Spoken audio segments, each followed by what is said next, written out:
खेद है कि आज भी जाति प्रथा के समर्थक मौजूद हैं। इसके समर्थक अनेक हैं। इसका समर्थन इस आधार पर किया जाता है कि जाति प्रथा श्रम के विभाजन का एक अन्य नाम ही है। यदि श्रम का विभाजन प्रत्येक समाज का एक अनिवार्य लक्षण है, तो यह दलील दी जाती है कि जाति प्रथा में कोई बुराई नहीं है।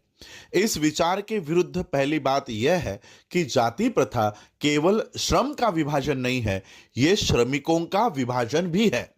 इसमें संदेह नहीं है कि सभ्य समाज को श्रम का विभाजन करने की आवश्यकता होती है, किंतु किसी भी सभ्य समाज में श्रम के विभाजन के साथ इस प्रकार के पूर्णतः अलग वर्गों में श्रमिकों का अप्राकृतिक विभाजन कभी नहीं होता। जाति प्रथा मात्र श्रमिकों का विभाजन नहीं, बल्कि यह श्रम के विभाजन से बिल्कुल अलग है, भिन्न है। यह एक श्रेणीबद्ध व्यवस्था है जिसमें श्रमिकों का विभाजन एक से ऊपर दूसरे क्रम में होता है। किसी भी अन्य देश में श्रम के विभाजन के साथ श्रमिकों का इस प्रकार का क्रम नहीं होता। जाति प्रथा के इस विचार के विरुद्ध एक तीसरा तथ्य भी है। श्रम का यह विभाजन स्वतः नहीं होता, यह स्वाभाविक अभिरुचि पर आधारित नहीं है। सामाजिक और वैयक्तिक कार्यकुशलता के लिए आवश्यक है कि किसी व्यक्ति की क्षमता को इस बिंदु तक विकास किया जाए कि वह अपनी आजीविका का चुनाव स्वयं कर सके।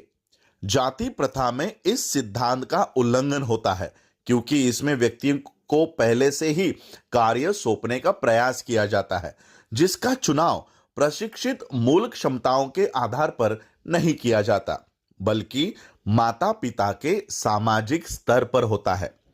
एक अन्य दृष्टिकोण से देखा जाए तो व्यवसायों का यह स्तरण, जो जाति प्रथा का परिणाम है, निश्चय ही घातक है।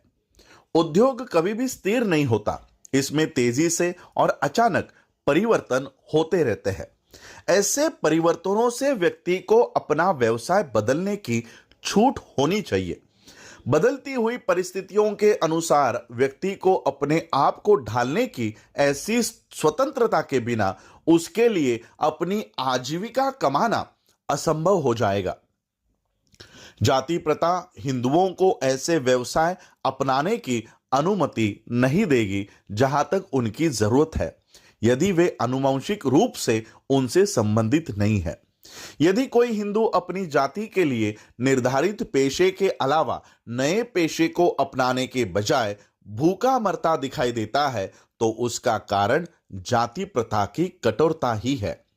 पेशों के पुनर्समायोजन की छूट न देकर अधिकतर बेरोजगारी फैलती है, जिसका सीधा कारण जाति प्रथा है, जो हमारे देश में मौजूद है। श्रम के विभाजन के रूप में जाति प्रथा में एक और गंभीर दोष है। जाति प्रथा द्वारा उत्पन्न श्रम का विभाजन छांट पर आधारित विभाजन नहीं है।